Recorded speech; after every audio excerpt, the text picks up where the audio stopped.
Good morning, everyone.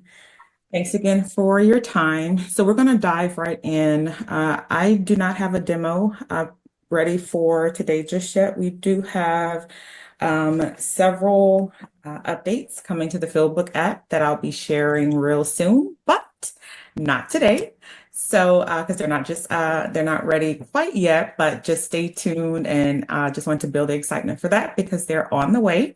So I wanted to quickly review because it seems that there have been a lot of questions about, some of the rollouts from that are impending and some of the details that we were talking about during the construction roundup. So I just wanted to do a quick overview of those. We can answer any questions that you all have if I have the answers to those at this time. And then I'm going to pass it over to Les to see if he has anything that he'd like to share today. But as always, I always want to remind you all of the trophy that's at the bottom right corner of the newsletter. This is where you're able to announce those and highlight those documentation pros in and around your area and district. So we want to ensure that we're acknowledging those individuals as headlight heroes and give them the spotlight. So just please be sure that you're paying attention to those that are doing documentation well and meeting the criteria and meeting and or exceeding goals. And so we can give them the recognition that's due them as well. All right. Now, aside from that, there may have been a couple of cancellations that you received for this month as well. Of course, we're in the holiday season, so we'll definitely be picking up everything else come January. But if you received any cancellations towards the end of the month, that's fine. We're in the holiday season, and we'll pick things back up on a regular schedule come January. All right, so I specifically wanted to do a quick recap on contract administration. What's coming next with that. As you may recall, if you were in attendance or if you weren't, and hold on a minute, let me actually share this. For those of you that may have not been at the district roundup or may need a refresher, I want to quickly just review some of the things that are upcoming and provide a couple of updates on things that I wouldn't have shared that weren't available at that time during the construction roundups. Let me get in slideshare mode. Uh-oh. Screen sharing is paused. Okay, there we go. Jimbo, can you see my screen okay? I see you're on camera. Thumbs up. Can you see this contract administration? Okay, Mark. Okay, thanks. We got it. All right, thanks, guys. All right, perfect. So quickly wanted to review what we talked about as far as contract admin is concerned. So what's next? Contract administration is coming. This process is developed and going through extensive Q&A. The HQ pilot at the time of the district roundup pilot starting in October. We were planning on doing 2 to 3 pilot projects in the month of November and then starting statewide. Hold on, have someone entering. Let me let them in, guys. Ladies and gentlemen, one moment. All right. Okay, and starting statewide rollout Q1 of next year. So what's going to be included in this? This is going to include change orders, pay estimates, enhanced stockpile management, the ability to manage contractors, vendors, funding, items, unit prices, etc. Also, the ability to track unit-based project progress by items. You'll have the ability to update user permissions and manage those. And then it'll be integrated with LeGov, of course, for payments, Site Manager, and then AWP. Now, I do want to quickly go through a couple of screenshots, and some may be a little challenging to see, but just to kind of give you an idea of where we are with this and where what's going to be released soon. So some of the EWP and Seymour projects are currently using this technology. So payments and change orders are live. Testing started in 2023. So here's an example of what that dashboard looks like, some of the options and functionality that you'll have there. Um, so for example, PE can create a new change order form, specifying the new line items, adjust the current line items, and then specify additional days for the project as well. So this is an example of what a change order will look like. And then the change order form will specify the reason code and any comments or discussions that have happened throughout the process. And then, of course, there'll be an approval process that'll be determined by the category of the change order. So it'll go through that predetermined approval process. And this is just an example of what that approval screen looks like. The signatures that are collected on the back end.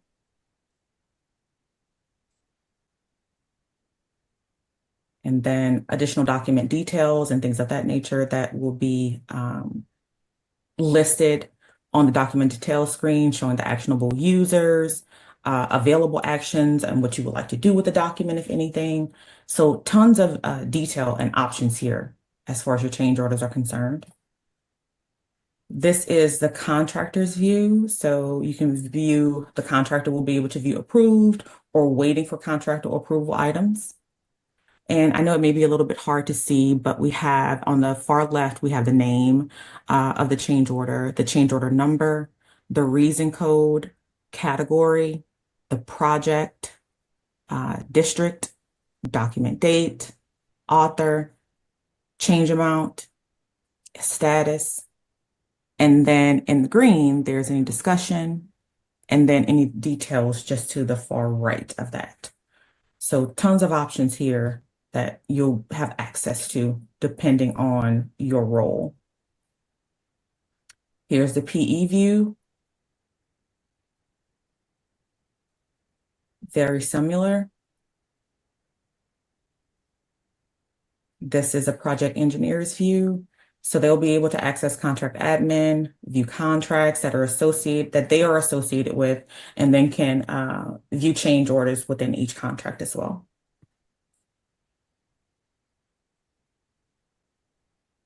And then pay estimates. So the funding setup, once that's been reviewed, the QA documents received by LADOTD and addressed, and then once the integration is live, we'll have all of the funding items set up here. So you'll see name, hash, description, balance on those accounts, cost center is pulling from. And then also this is the line item setup view, where we have the specific line item breakdown here, the item number, name, description. Hold on, guys, I have someone else entering.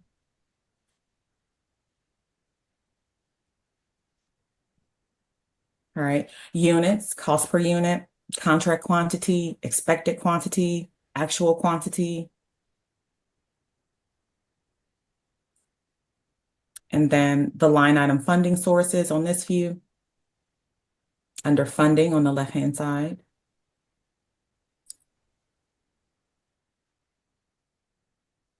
And then we're back in Fieldbook now to actually generate. So to actually generate the pay estimate. So observations are made, the work is in place, we're ready to move up and move forward, then back in Fieldbook, creating the document. And then this is an example of the payment form once it's been generated.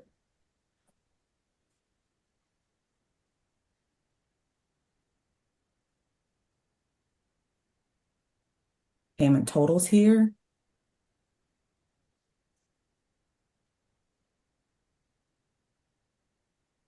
And then you'll see a specific line item, the specific line item breakdown, the date, the line items associated with it, balance, stockpile ID number, cost per unit, so on and so forth. And then this is another view where you'll have the working days, the actual working days separated, individually listed, the days worked, the control item, and any notes.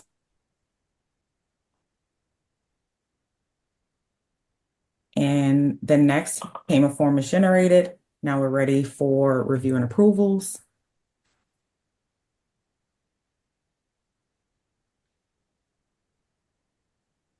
And then, of course, if there are any issues, those will be flagged so that adjustments can be made. It's going to flag and say, hey, potential problems are here. We need to go in and double check this. Something was skipped or missed. Do we want to include it? And then final approval here.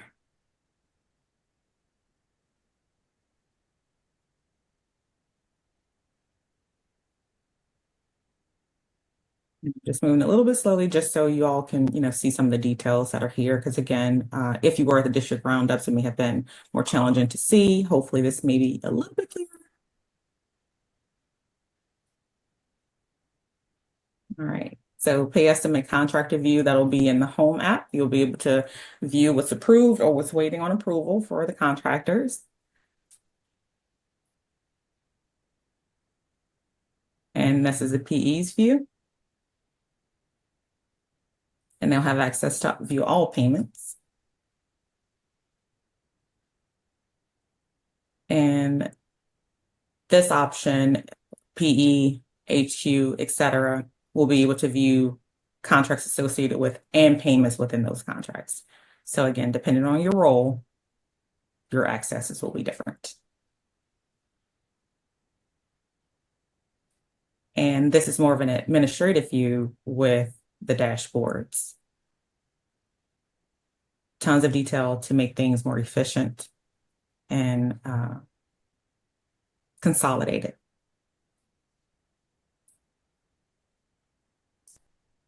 All right. Now, I did want to quickly mention some of the things that I wouldn't have shared at the time of the district roundup.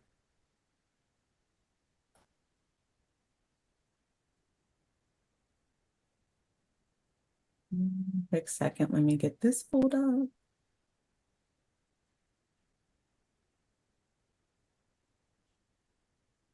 All right, so some of the last revisions that are being made for headquarters. So for LADOTD headquarters are going out on staging this week. So this will start the HQ pilot. Hopefully everything goes well with that. But of course, there could be feedback, there could be changes that need to be made. We'll actually start, depending on that feedback, we'll start actual pilots of these items in January. And we'll do that for about 2 to 3 months, see how things are going, work out the kinks, et cetera, and then continue to move forward and expand those. All right. Now, I know a question may have been from contractors and maybe others. So as far as ongoing projects are concerned, we are working with the HQ team to determine the cutoff dates for projects that won't have to migrate over. So right now we're thinking any project that ends, within 6 months or so of the statewide rollout will not have to transfer over, but we are meeting with HQ tomorrow on site to discuss, additional details and how these things will be ironed out. And Les is here, so Les, if you have any input that you would like to share there. But these are just, of course, preliminary, but just a couple of updates that we wanted to share, that I wanted to share, that I wouldn't have had this information at the time of the district roundups. So I know I've said a lot. Any questions so far? Any thoughts that you'd like to share about the upcoming rollout? Any feedback?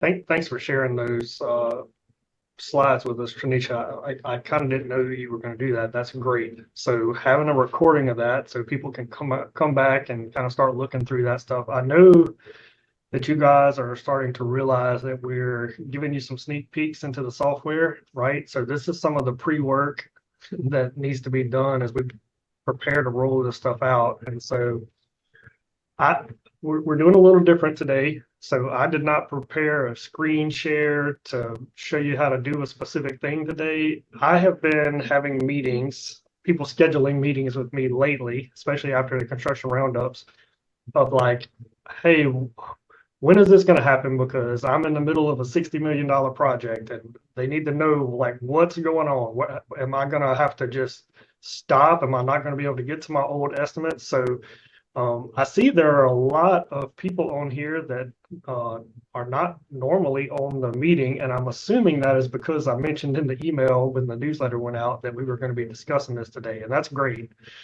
So we want to use this time today for you to air out some of the stuff that's on your mind, right? Like what are you thinking about that honestly would be feedback that will be helpful to us, right? Are we missing something? Are there things that we're not thinking about? Really just any concerns you have with it. And let's discuss it. Like, let's just have a conversation about it and work some of that stuff out. Most of it seems like the ones that I have met with left the meeting kind of with a breath of relief. Hey, this thing is not just going to turn off, and site manager is not just going to turn off one day in the middle of my project, and I'm going to be left not being able to do my job, right? So that's what we all want. We want to make sure that we have what it takes to continue doing our job efficiently, right? So let's leave it with that. Like, what, questions, comments, concerns, we want all of that here. Let's air some of that out so we can plan for it, But while everybody's thinking of their question, I see Will has something in the chat here. Will Headlight have a form available for the stormwater pollution prevention plan inspection and maintenance report form? Believe it or not, I don't know if I can. You probably can't see my glass board right there, but that's like one of the first things on my list is to have a stormwater pollution, like a rain report form. And I think that after we get in Headlight and have rolled out statewide, that's a form that probably can be added pretty quick now. Headlight has introduced some new form technology to where they can knock out forms a little faster, especially something simple like that one. I have discussed that with the environmental section, just kind of teased it to them like, look, we're wanting to do this instead of our old Excel form.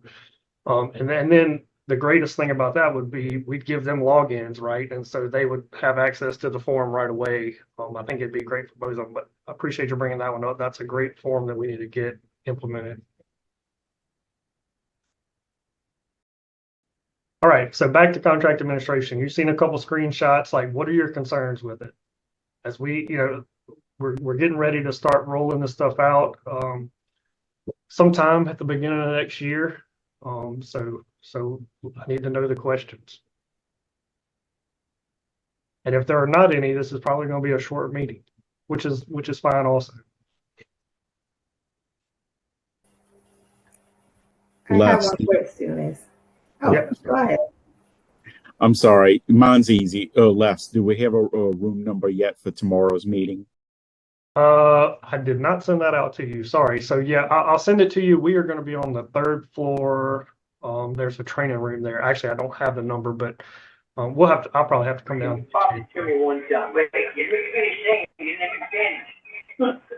So, but yeah, so we'll be in that 3rd floor room tomorrow, Kevin. I'll send you a message over. So tomorrow, since Kevin brought that up and I kind of talked about it in the newsletter a little bit, tomorrow we're doing we're going to call it a workshop here at headquarters. Headlight will be in town. Kevin Adams will be over, and the Unit 256 and District 61 will be over. And this workshop will kind of set the groundwork for how we're going to roll out software next year, right? And not just roll out. I think that might be the evening meeting. So I think it's going to be like, let's set the expectations, kind of what we're doing here. Like, let's air out some of those grievances. Let's, voice our concerns so that we don't get stuck at some point in the middle of this thing going, oh my gosh, we didn't think about that. And now we have to kind of back up and punt and do something else that might delay us. So that's starting tomorrow. So that tells you kind of where we're starting from. We're getting ready for pilot projects. And as Trinisha said, sometime in Q1, we'll start rolling out some of those pilot projects. The initial pilot projects will look very similar to what we have been doing on the CMAR project here in Baton Rouge. CMAR project for the past, I don't know, year, maybe year and a half, have been doing change orders and estimates in headlight. So we've already kind of proven some of that stuff to be functional. And so I think this is kind of the DOTD side of that pilot project, making sure we can do that. Now, Headlight has been working on the part that actually pays the estimate through LeGov. So on the CMAR project, they can generate estimates, but those estimates are basically just given over to the critical projects team, and it's just an invoice that pays it, right? So it's a different system in LeGov. Ours is automated, right? There's a service that runs every night that sends our information over. And then our estimates group here at headquarters has to sometimes make adjustments to those. So Headlight's working on that. I believe we're getting close. Patrick might be on the call who could shed more light on that, but I think we're close there. But we have to really vet that system, right? We want to make sure our estimates are actually going through and the contractors are actually being paid. So let's see, we have a couple more questions here in the chat and we'll go ahead and cover those. So Bridget says, as an area engineer, I do not have my project engineer offices on my Headlight. The Headlight still has projects. Was over the old PE office to approve change orders. Will my Headlight update to include the projects that I'm approving? Process for make that happen. Okay. Headlight has done some work, Bridget, on integrating into our I can't even think of what it's called. So like our contact list, our phone book, they have done some work into integrating into that system in the contract administration software so that say, you were in the PE office and then you moved to area engineer, your permissions would basically automatically update into that area engineer. For now, that is all manual, right? So if you need to approve a change order right now, like if you were on the pilot project, Headlight would just go add your name into the list of people who can approve. That's what we've been doing over the past several months with Headlight ATMs, 2059s, and also with like initial sample plans. Headlight has been handling that manually for now, but it will be an automated system. We have thought of that, and so you will be getting access to everything that's in your kind of queue, right? So it'll just kind of show up for you to approve. Any questions on that or anything I've said previously before I move on to the next question here?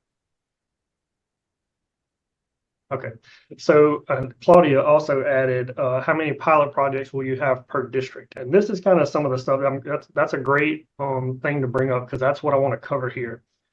So far, the way we have it planned is that we're going to start with one, maybe a single or possibly two projects early on.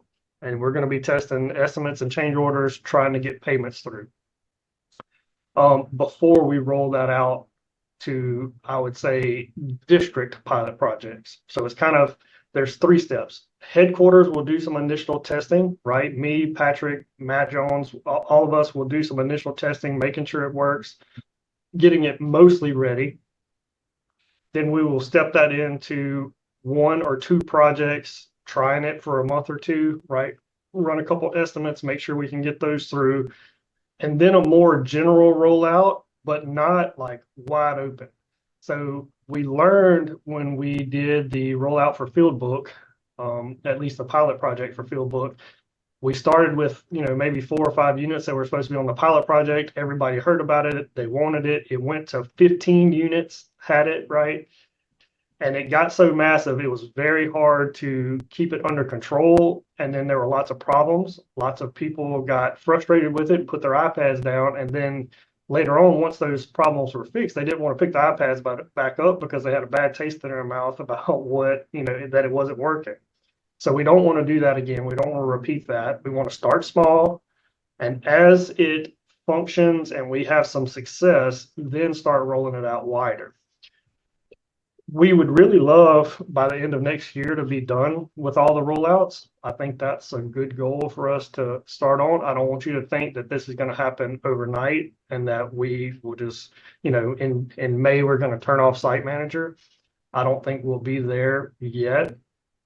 Headlight still has some work to do with bringing in all of the old data. So that let's say you start a pilot project in Headlight, and it's a brand new project. You get started in it, no site manager tied to it, right?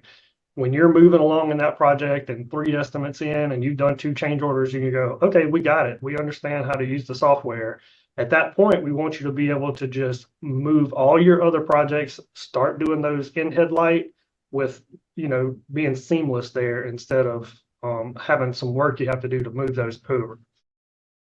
That piece is not ready yet, and so that's still something Headlight is working on. But that's what we want before we really get to statewide rollout.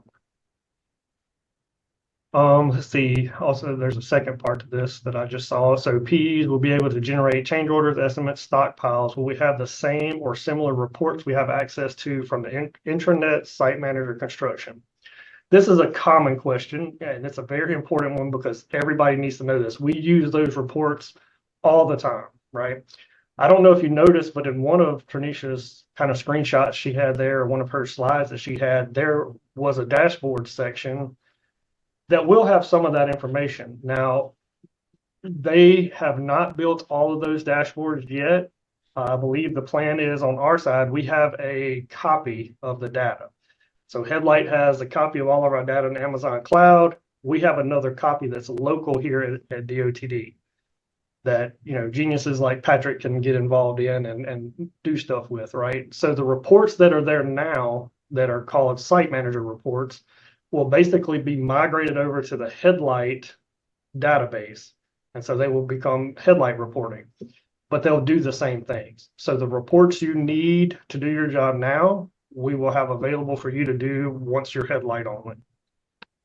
I hope that makes sense. So yes, that's another thing. That's a great thing to bring up because we want to make sure we cover that one. That one's very important to everybody trying to manage projects.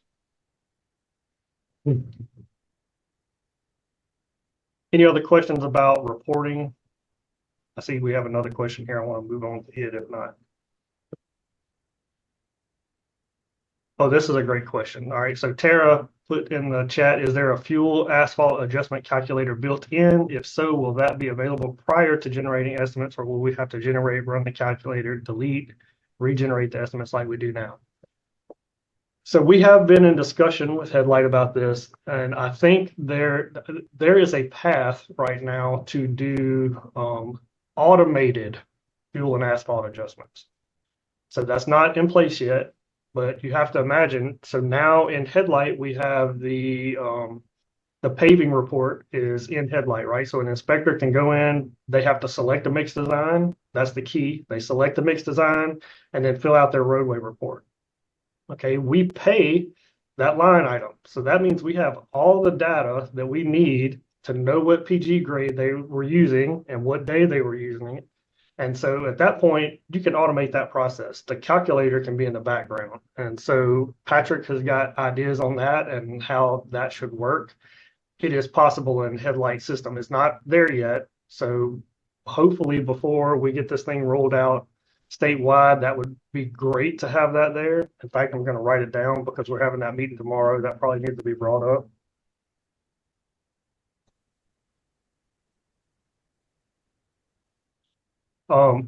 But yes, we have looked at it. We know that is a pain to do now. It's a pain point for everybody. We realized we had a discussion with our audit section up here. We think that they spend probably, I'm making up numbers here, and I'm guessing, but after talking to them, it's probably 50 to 75% of an audit is spent on fuel and asphalt adjustments.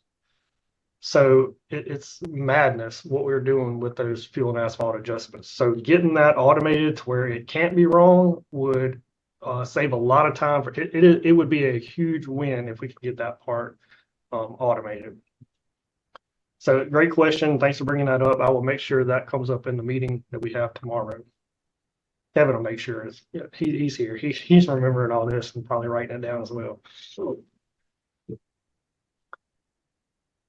All right. I don't see any other questions in the chat, so let's keep it going. This is a good discussion.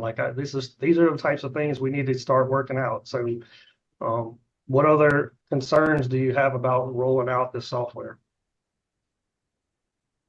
Let's talk about Site Manager. So when will the icon disappear from your computer? Anybody have any guesses? So go ahead, Kevin. Tomorrow. Tomorrow. What was that, Will? Tomorrow. Tomorrow? Yeah, I wish. Not soon enough. Yeah, not soon enough. But I would agree with most of those statements, but so obviously we have to leave it in place until we make sure that everything is covered under the headlight system, right? Once we have a majority of, so let's say there's a project, a really huge project that is ongoing right now. We roll out headlight next year. That project's still ongoing and it's been working in Site Manager, right? So we have to make sure that everything's in place, that they can manage that project completely independent from Site Manager before we ever even think about turning it off, right? So those are the things we have to have in place. I think that I think it could happen by the end of next year. That's possible to have at that point. Once we've proven that it works and the historical data is there so that you can move over in the headlight, I think is when we'll start to move those. Now, headlight is, I'm sorry, Site Manager is going to be available in the background. Like from last I heard it, the next couple of years, they're going to stop supporting it. But it would still be there, right? So it's not just going to turn off. Now, you might see it if your office has, the way I look at it anyway, if your office is going fully headlight by June of next year, then we might remove all your Site Manager IDs because you won't need it anymore, right? So you won't see Site Manager anymore, but there are other projects that might still need it. And so we would leave it available for those projects. But there is going to come a day where it's just going to disappear and you're not going to be able to do it. And I think that there are possibilities of really large or long projects that will come to that point where, okay, you have to switch to headlight. I know you only have 6 months left of this huge project, but you might have to switch over. We try not to do that with, if it's 6 months or 3 months, we're trying to let you finish it out in Site Manager. But if we get to the point where we're going to kill Site Manager or they're not supporting it or it just dies itself, which it almost did last year, you might have to. Sometimes I wish that it had died, and then sometimes I don't, right? Because it would be math chaos. It would be really tough to manage projects for a while. But hopefully that doesn't happen to us. All right, next question. And this is not related to contract administration, but it is a good question. In fact, it was a question that I posed back to last week, and they are very aware of this. And it is, why does it still select every lab in the state as default? So if you guys have been creating samples, then you know that there are certain materials, not every material, but certain materials you select. And when you try to select a lab, every one of the district labs is checked. Headlight is working on a fix for that. We thought we had something, we thought we had that fixed, but apparently it was not. And so hopefully that will come soon. We know about it. We know that should not be that way. So Headlight's working on it is the best I can give you on that. It is a big pain for everybody who is creating samples. So we have escalated that one up as high as we can escalate it. Jimbo, does that answer your question as well? Yeah, that's fine. Yeah, that's fine.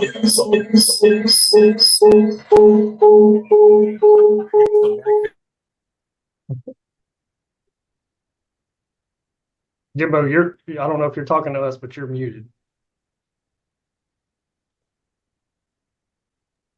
Oh, Claudia sent in another great question. Jimbo, did you have something before I move on? Because it looked like you came off mute. No, I just want to tell you that's fine. You just got to unselect it and select the one lab. It's not a big issue, but it's something that could be fixed, I'm sure. Yeah. Oh yeah. Right. It's not a huge issue, except for when it does get accidentally left, it causes a lot of work for a bunch of different people in the labs. Like it's not just one person who has an extra step. It's now 9 or 10. Because all the labs see it now. That's right. Yeah. So this is another great question. When do you expect to have tutorials for the contract administration software and field book? So I that I guess that's more of a headlight question. I don't know that they have begun to do the training resources yet. Um, a couple of things there. One is, as we're working through the pilot projects, even if you're not selected for a pilot project, my plan is to share those results on this meeting. So that this monthly e-construction, the Q&A, micro learn, we're going to try to hammer it home what's going on so that you can follow along with the pilot projects. In the past, we've never really had this type of outreach before. And so you would have a couple, units across the state that were testing something and nobody knew anything about it until it got to you, right? And it's like, oh, now it's your turn. We've been working on this for 2 years. And so we're trying to keep you updated with that. And so as we're learning there'll be screen shares like, hey, this is how you go in and create an estimate, right? So we'll share some of that here. But as far as the official like headlight, like what they're going to train on, I believe there's been some pre-work on that. But as you can imagine, it's not 100% complete yet. So they can't give you 100% complete training manual. So I'm assuming some of that stuff will be built as we're piloting and getting ready for Headlight to do the statewide rollout where they will have multiple trainers here in the state moving around. At that point, we can start sharing out some of that, those tutorials, right? Tranisha, does that sound right to you? I don't want to speak for Headlight on everything, but I feel like that's pretty close. No, pretty close, definitely accurate. And great question. Who was that? Claudia? Yes, correct. Thank you for asking. That was a great question. And I see Beth has a question. So when will the soil moisture density form start sending all 3 shots for the nuclear gauge? And as a test reviewer, I have to send every TR form one back to lab to fix it. Patrick, are you on? Yeah, I thought I corrected that. Yeah, I thought you got Send that me, one. send me an example.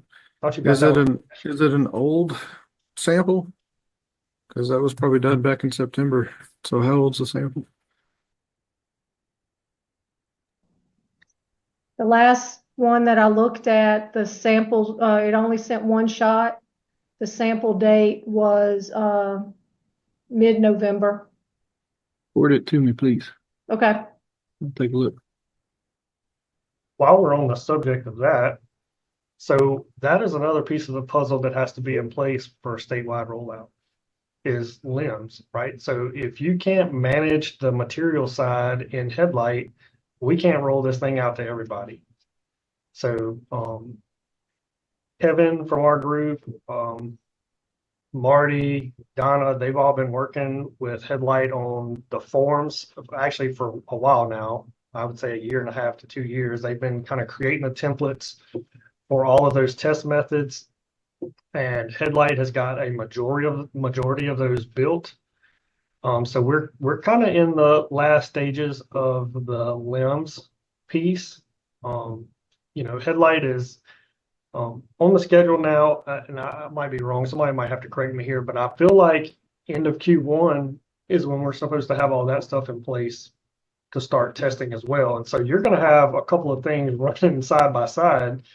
We're going to be testing some of the material stuff on pilots prior to statewide rollout as well. So we might be piloting contract administration in one job, with change orders and estimates, and then we might be piloting some of the limb stuff with labs and rolling out and training the labs how to use it, and then coming back training the PE offices, possibly during their training for contract administration. Like you might get a full training or you might get it in 2 pieces, right? But before we are able to start turning projects over to Headlight only, we have to have the limbs portion in place. Which honestly, I can't wait for, because questions like Beth just had, they go away, right? When you enter density information in the Headlight and it only has to go to Headlight, the chances of there being a mistake there are very slim.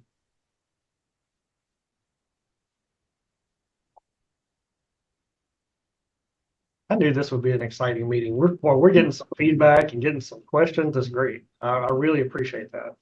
For the materials for the side of Headlight, when you're doing stuff like densities, could we possibly get rid of making a sample ID for that? I think so, Will.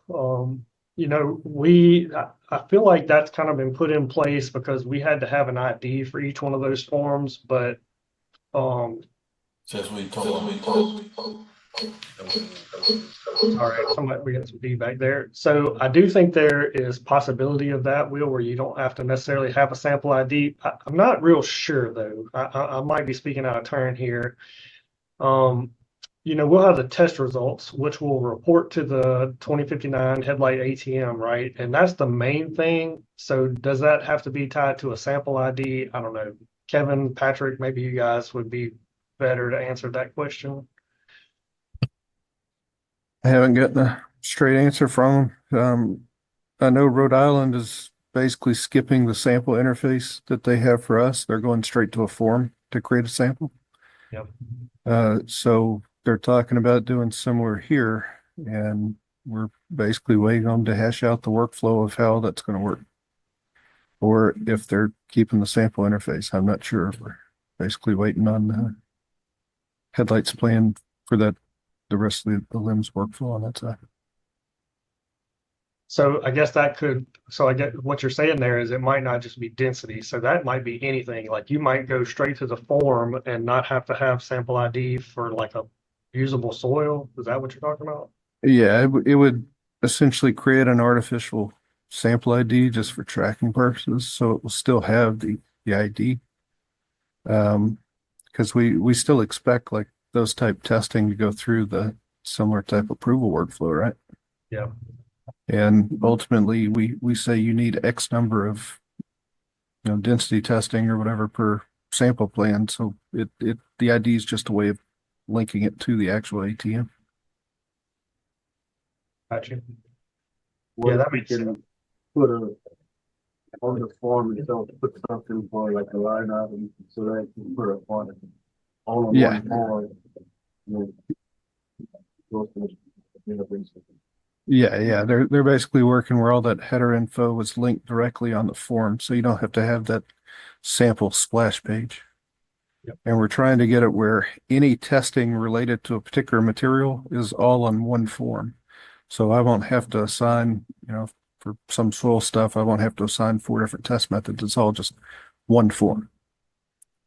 So that's the goal, to simplify all this down to ultimately one material equals one form for testing, so that you just have to create that single form.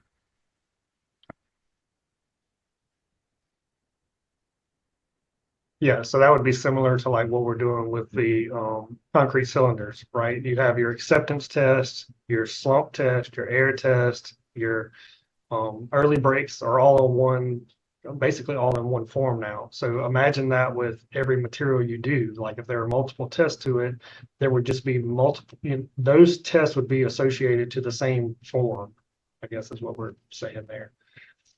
I do feel like that would simplify some of the workflow. And being able to skip having to fill out the sample ID, I think would be great.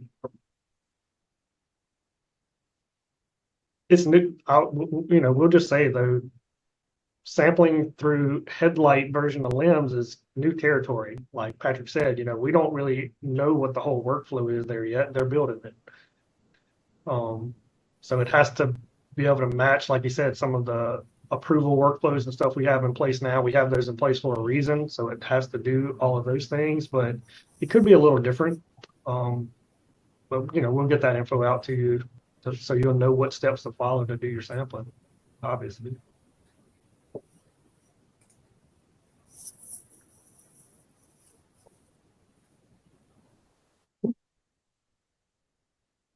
Right. Anything else? Let's keep it going.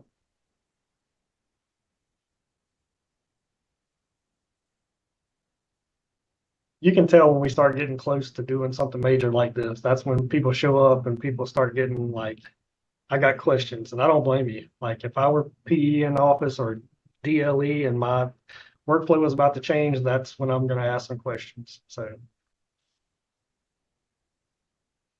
but when I say about to, I think that's the main thing that I was getting from the meetings I've been having with people is about to doesn't mean in January we're turning everything off and you're going to be in headlight. So there's a process. It's going to be kind of a stepped, stepped rollout. It's not just going to be all at one time. So, um, you got some time, you know.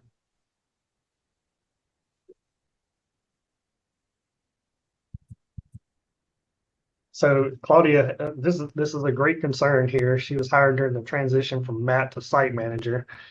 And it said it took a few years to get used to site manager. This new transition, I believe, will take more than a year. And I think that's a good concern. Like, I understand where you're coming from there.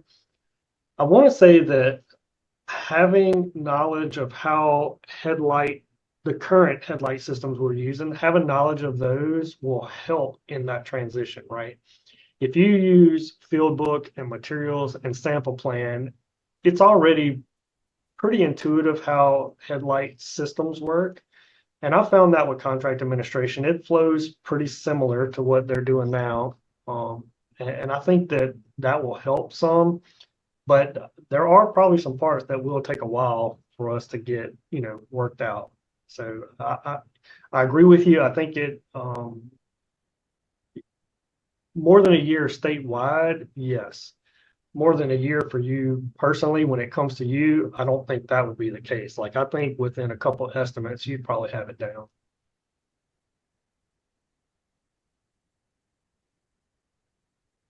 I will say this, just for estimates and change orders on the CMAR project here in Baton Rouge, there was not a whole lot of training.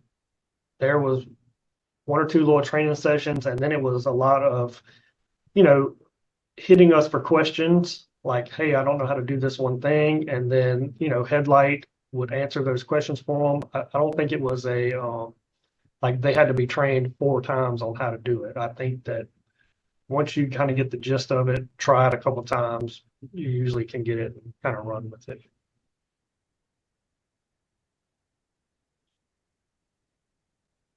Les, I know in one of the previous, excuse me, discussions, when you had started showing us the change order form, and I believe you had said, like the Tech 7s would be able to create the form for the project engineer and then start immediately attaching pictures and discussion for it.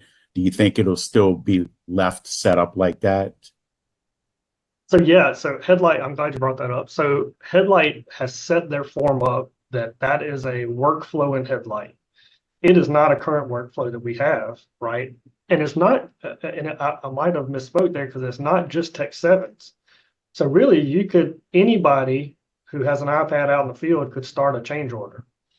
And I think I think it will be helpful for PEs, right? If you have somebody who, you have an inspector who notices something might be a change order, they can start that by like creating the change order form, adding 4 pictures and a little description of why they think it's going to be a change order. And then you as the PE or even the Tech 7, we could give the Tech 7 a review before it got to the PE. And as it goes up the steps, you could say, oh, yes, this does look like it might be a change order, and then start filling out the same change order form that they started. Or you go, no, I see what you were saying there, but that's not necessarily a change order just from your experience, right? As a PE, you can say, no, that's not a change order, and you just reject it and move on, right? But that's a different workflow, but I see some benefit to it. Like, I really feel like that could help our change order process. We're doing as much as we can to fix our change order timelines, because of course we get the most complaints from contractors about getting change orders approved. And so any little bit that helps you get that thing going through the system would be a benefit. I mean, obviously, we won't just roll that out and say, this is the way we're doing it, like right at the beginning. I think one of the things that we're trying to do as we've thought through this is keep a lot of the processes the same and just move in the Headlight. Like right now, you have to do 7 daily narratives. They have to be in your site manager report, right? Or there's certain other things that you have to do in Headlight Field Book now for your daily work report that are required for site manager. Well, some of that will go away. And I'll give you an example. Example would be you have to fill out the spreadsheet weather, right? You have to give it a high and a low temp. You have to give it, was it clear in the morning or partly cloudy? And you got to do one for the evening as well. Well, headlight technology already, it'll automatically bring those in through an observation in NOAA. So the workflow might change from filling out the spreadsheet weather to doing 2 weather observations a day, one in the morning, one in the evening. But we're not gonna, I don't believe that we're gonna introduce new processes until we're in the software. Let's keep doing the same thing we've been doing, what everybody's used to.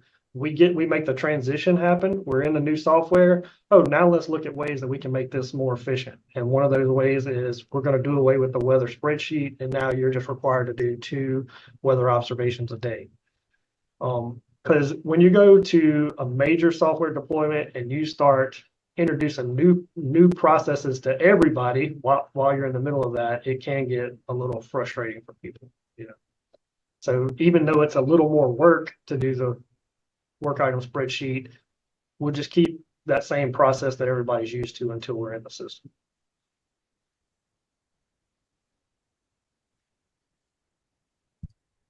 So real quick while we have everybody, the e-ticketing spec should be getting finalized here soon. So we've been basically reaching out to all the plants and contractors and basically encouraging them to get on board, get signed up with Haul Hub so that we can, you know, basically get you up and going, and it'll be seamless for when the spec comes into play. So if you still have plants submitting paper tickets, you know, get them in touch with us so we can start working with them to get them set up with the e-ticketing. The other benefit of if they're also using the e-ticketing, the safety tool that we showed through Haul Hub, where you can set up the work zone that broadcasts notifications to Waze, can be triggered with e-ticketing. So we can start basically putting that into practice as well to enhance safety for the work zone. So keep that in mind. You know, let's take advantage of the stuff and get ahead of it instead of, you know, trying to get them caught up after it's required.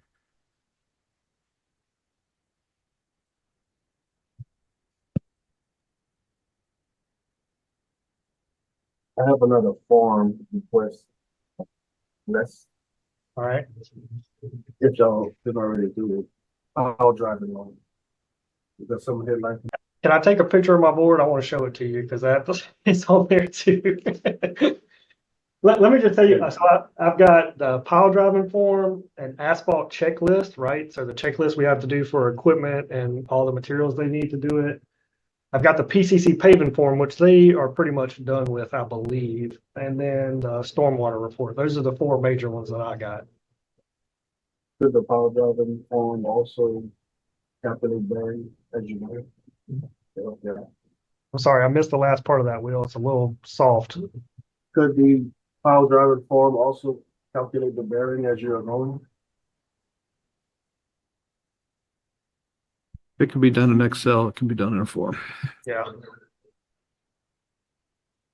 They have been able to do some forms for us that are pretty complex, like the soil moisture density form has some pretty complex calculations in it. So as long as Patrick says yes, I'm all for it. I know he knows.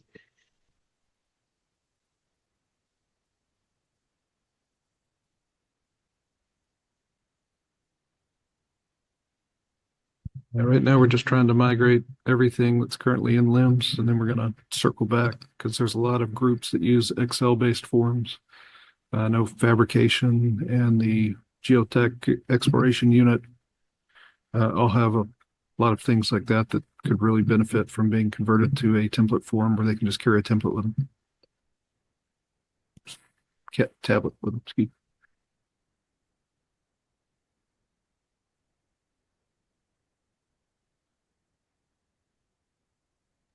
All right. I didn't think we would make it to time today, but we did, and that makes me happy. I hope that everybody feels at least a little bit better after discussing some of these things. This is not the end of being able to address concerns. So if you have any, please send them to us. You know, we still want to address those. Even if you guys want to have a meeting to discuss what it's going to take to do, you know, to move your projects over, we're willing to do whatever we need to do. So like I said, we always try to be here for you guys because you are the users. We want to listen to you. We don't want headlight just to build what headquarters says, because a lot of times we might miss stuff that goes on in the field, right? I feel like we do have a pretty good team here, and a lot of us have been in the field and kind of know what needs to be there. But I will say this, even with me being out of the field for 5 years now, there are some processes that are in place that were not there when I was, in the field. And so you guys are the ones that are most closely related to that, and we want to get that information from you. So guess that's it. Last call. We'll see you. You guys have a happy holiday, and we'll see you next year. Thanks everybody for hopping on. Bye, team. Thank you.